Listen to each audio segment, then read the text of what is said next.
Wardrobe furnishings for Retro Game Lounge provided by 80stees.com. For all of your rad retro shirt needs, check out 80stees.com.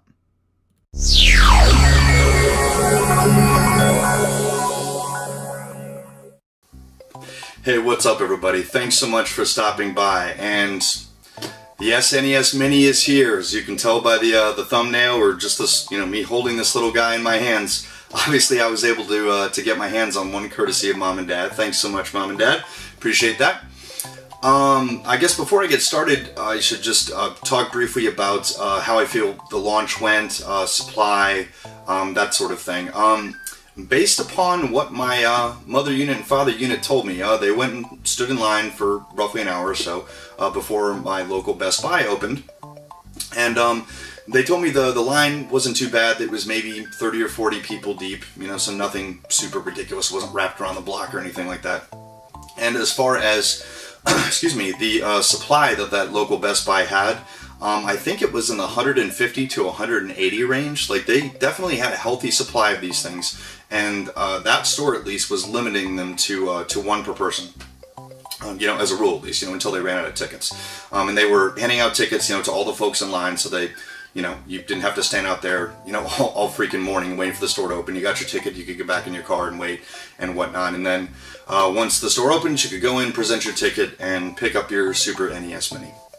So, as I understand it, from them, there was more than enough to go around for all those folks who stood there and waited in line, to get their SNES Mini. Either for reasons such as myself, for collecting, or those other reasons, which we'll get to in a little bit. Very organized, from what I understand, and some of my friends in the area, as far as their experience at Best Buy, it was basically the same thing. I'm pretty much hearing the same type of story across the board, that Best Buy and Walmart. My buddy Johnny Millennium, the Happy Console Gamer up in Canada, got his at the local Walmart, and he said, he described basically the same thing that my parents described to me, that it was, they had their act together, they were prepared, they had, tickets to hand out and things like that, and everything was organized, and it all went pretty smoothly. So it seems like the majority of the retail outlets, at least in America, had their act together. GameStop, I think, a little bit smaller of a supply, like maybe 10 or 20 units per store, but the Best Buys and the Walmarts seem to have quite a few of these things. As far as what's going to happen within the next week, it came out last Friday, so it's only been out for just a handful of days, about half a week. Nintendo has promised, repeat shipments of these things, and based upon what I'm seeing, some Facebook posts and things like that, and some of the groups that I'm a part of, they're already getting some additional shipments. One guy just got one the other day because his local Walmart got the shipment in. I don't know if it was late, if they just didn't get their shipment in Friday. I kind of doubt that. Maybe the second shipment, but I guess that's to be determined. We'll see how it happens, if they keep their promise, and they keep, with the weekly shipments, and keep a healthy supply in stock, which it seems like they're trying to do. I mean, the launch, in my opinion, went infinitely smoother than the NES Classic launch, which was just a complete foul up across the board. I don't think anyone would dispute that. Even, guys like myself who were lucky enough to get one months later. Yeah, I think Nintendo has at least put not necessarily their best foot forward, but definitely a better foot forward, as far as keeping up, or at least trying to keep up with the demand of these things. Again, time will tell on that. We'll see if they keep restocking it and whatnot, and if the supply is able to keep up with the demand. So I'm just going to talk really briefly about this, guys. Not going to get on a soapbox or anything. Just going to kind of throw my 2 cents in on this subject, and I'm just going to leave that be. Very controversial subject, kind of on both sides here. And that would be the subject of, folks basically buying these things just to scalp. I'm sure that a lot of us have seen the ads on Craigslist, your Facebook Marketplace, offer up and whatnot. Like, I mean, it was just, like, the day these things came out, like, for the Facebook Marketplace, that was, like, all I saw, locally, with respect to people selling things. It was just like a complete page, almost like that, of just people flipping these things, like, hey, I got 8 of these, hey, I got 4 of these, hey, I got blah, blah, blah, blah, blah. And, of course, when you try and address this, with the folks that are doing that, that are flipping these things to earn a quick buck, their typical excuses, that's just business, and, that's just economics, no one's forcing people to pay the price, and blah, blah, blah, blah, blah.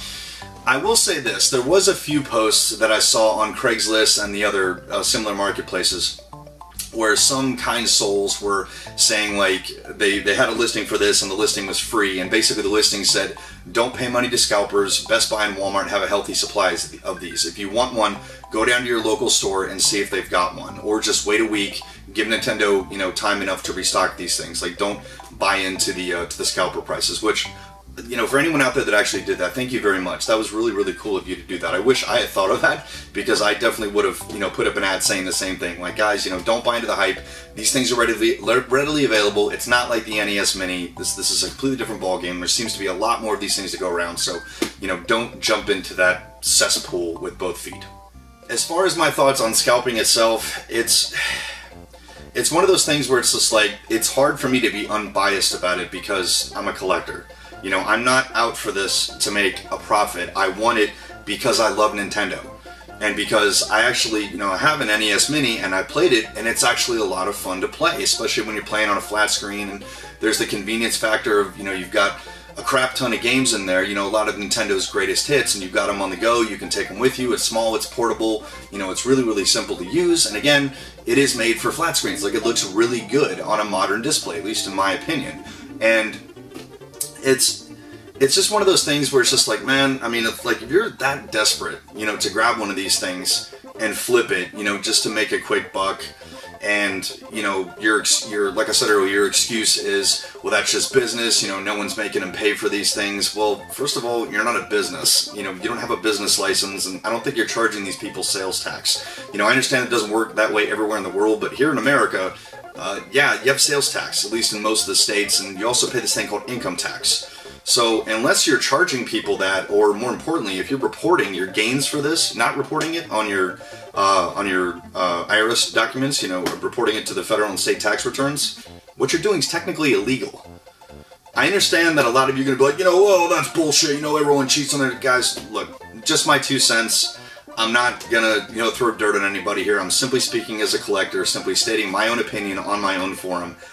I just don't really appreciate people who are doing that, because they're basically taking the opportunity out of the hands of, I'm just going to throw out a left field example here, like let's say a single working dad or a single working mom who maybe grew up with this the same way a lot of us did, and couldn't get out there, you know, in the middle of the morning to go get in line at Best Buy and get one of these. Maybe they had to go to a job to support their family. Maybe they're on a single income. Maybe, you know, that's really the best they can do. And, you know, just by you going in there and buying like 4 or 5 or 8 of these things, or one of them, or, you know, just whatever, you're taking that chance away from that person to get it at the normal retail price because you want to flip something and make money. So as a collector, does that piss me off a little bit? Yeah, it does. Because I'll be honest with you guys, my mother actually called me from the store and said, you know, hey, they have some extra tickets left over and I can get 2 of them. Do you want an extra one? I'll be honest with you guys, I didn't even really think about it. I was like, you know what? No. Like, I'm not going to do that to another collector. Like, I'm not putting myself on a pedestal here, guys. I'm not a saint. I was thinking about it, and I'm like, you know what, man? If it was somebody else doing that and it was me, you know, wanting to get one of these things, like, how would I feel? Would I want them to leave it behind for another collector? Or, you know, would I want them to snatch it up and, you know, flip it and make a buck? I just couldn't in good conscience do that. Like, I'd rather, you know, I understand that it might go to a scalper and stuff, you know, I'm kind of rolling the dice, I don't know exactly what's going to happen, but I'd rather leave it be just for the off chance that maybe another regular person like me, who grew up with the system and loves the system the way I do, would have a chance at getting one. So enough with the politics. Jimbo, what do you actually think about this system? Well, just for comparison, I'm sure you guys have seen a ton of these, but just wanted to show you actually, you know, how massive the size difference is here. I mean, it's such a huge, colossal difference compared to the original.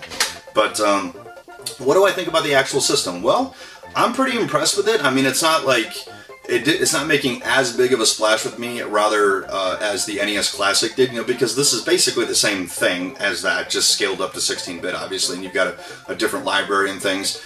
I will say, you know, the collection of games on this is definitely a little bit better. I don't know if that's really the fault of the NES Classic, or rather it's just the Super Nintendo library tends to be a little bit better. You know, Nintendo rather as a company definitely had their act together a lot further, you know, the second time around, you know, as far as cranking out games and stuff like that. They definitely were firing on all cylinders by the time they got around to their second system. So the library in this one is definitely head and shoulders above the NES Minis library, which is fine by all means. You know, don't get me wrong. By the way, there's a few games missing from that one that I personally would have included, but also on the same token, there's a few games missing here that I would have included, like Dracula X. I probably would have put that on there. You know, I understand people would rather have Castlevania 4. I don't disagree with that. That's probably the superior Castlevania game, but it'd just be nice if they threw that extra one in. You know, it's a really expensive game, and you know, that'd be cool to have that on there. But as far as what I think of the actual system, man, this thing is adorable. It's so cute. Like, it's so cool that the power button actually works. You know, it's an actual physical button. The actual reset button works. I mean, they work basically the same way the original system did. Obviously, the eject button doesn't do anything since there's no cartridge. So the controller ports, let me show you guys. It just kind of flips down right here to reveal your controller ports. And it uses the Super Nintendo controller, or at least the new version of the Super Nintendo controller, which has the Wii/Wii U attachment. You can use the Wii and Wii U Pro controllers. Those will work just fine.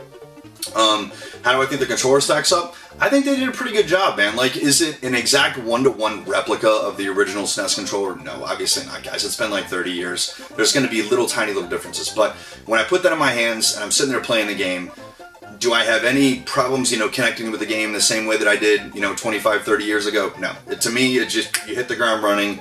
It's the same nostalgia. It's the same feeling. It feels like you're playing a Super Nintendo. So, as far as how does the games look, well, I've tested this pretty extensively, guys. I tested it downstairs. I've got a 60-inch Vizio LED television, and that was the first one I tried. You know, played a couple games, played Star Fox, Super Mario World, you know, just kind of went through one level, basically, of each one. Played a little bit of Star Fox 2, which I like, by the way. I think it's really cool. And just kind of test the waters a little bit, see how the different games look. Much like the NES Mini, it does have different modes. You've got Pixel Perfect mode, standard 4x3, and the CR2 filter, which makes it mimic a tube television. I also went ahead and tested it on my Sony Wega 34-inch high-definition tube, which is my standard tube television that I use for live streams and the majority of the playing that we do here in the lounge.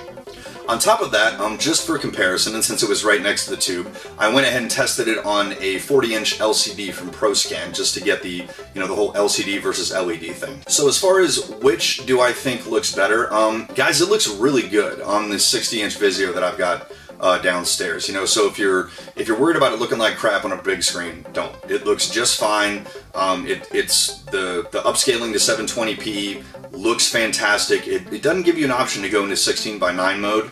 It's just, you know, so you're gonna have the bars on the side. So whether you're in 4x3, Pixel Perfect, or CRT mode, you know, it's gonna be in the correct aspect ratio. As far as which one I prefer, I guess it depends on which television I'm playing on. Downstairs, I seem to prefer the normal 4x3 mode.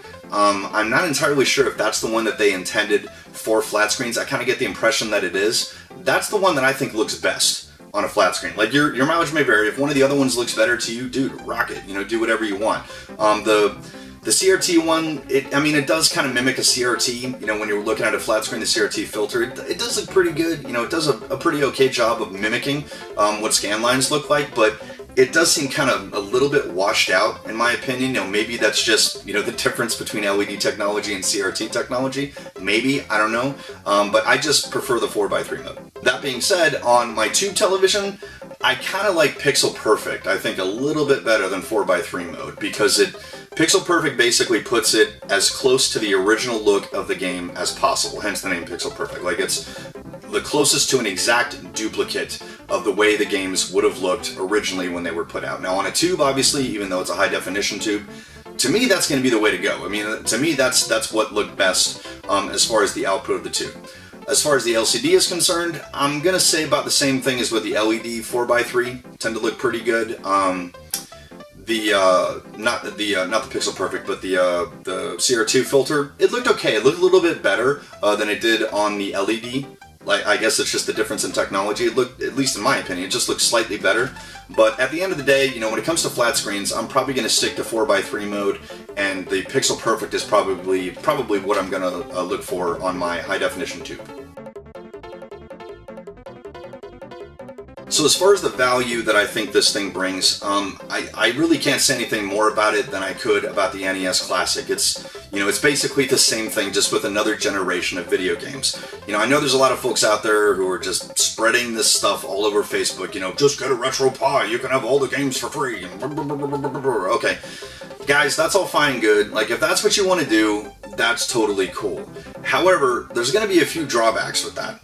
First of all, the interface with this is custom crafted by Nintendo, and you're not going to find that, at least not that I've seen, on a RetroPie. You know, that's a Raspberry Pi, rather. It's just, that's not something that's going to, you can't really duplicate that, because Nintendo has taken a lot of time and care to put this thing together and put together a package, you know, for guys like me who grew up with this, you know, for the nostalgia factor. That whole thing seems to come together extremely well, much like it did and does on the NES Mini. On top of that, you got things like save states, as I mentioned before. You've got, you know, pixel perfect mode, you have CRT mode. You know, they threw in all these extra things, you know, to kind of enhance the overall experience and set it apart, because they're Nintendo. They know that the ROMs are out there. They know people have Raspberry Pis. You know, they're not stupid. They've done their homework on this. And I think they've done a pretty good job at setting this thing apart from the folks who are, you know, just doing it in third party and downloading the ROMs. I don't think that that is a replacement for this. I really don't. If you simply want to play the games, that's fine. But I think Nintendo's done a pretty good job of giving folks a reason to get something like this, because the way that it upscales and it looks good on a flat screen, guys, I've seen guys with Raspberry Pis and I've seen them put 16-bit games on a flat screen. It doesn't look anywhere near as good as it does on this. It looks okay. You know, I understand you can input certain modes with a Raspberry Pi. You can run it technically in high definition, you know, will output to HDMI, but is it going to scale the exact same way as the guys who made the actual games, you know, that have the know-how and, you know, the background to be able to handle something like this? Probably not, because that stuff is done by a bunch of guys in their basement in a backyard. Not knocking what they're doing, man. I think that's awesome, you know, that they're putting the time and effort into this. But are they going to be as crafty with it as Nintendo, you know, the folks that actually made the games? I don't think so. Nintendo really knows what they're doing. So if you like the Raspberry Pi thing, man, and that's your thing, dude, go for it. If you're a collector and you want the true nostalgic experience of playing these old 16-bit games, this is the way to go, and there is no substitute, short of having the OEM system and the actual games, which, by the way, to get all of the games that are in this system, you'd have to spend a damn fortune. I mean, you really would. Like, Earthbound alone, you'd have to spend $300, you know, unless you're going to get a repro cart. You know, Star Fox, Legend of Zelda, Super Mario RPG, Mega Man X, Donkey Country, Super Castlevania. Guys, none of these games are cheap.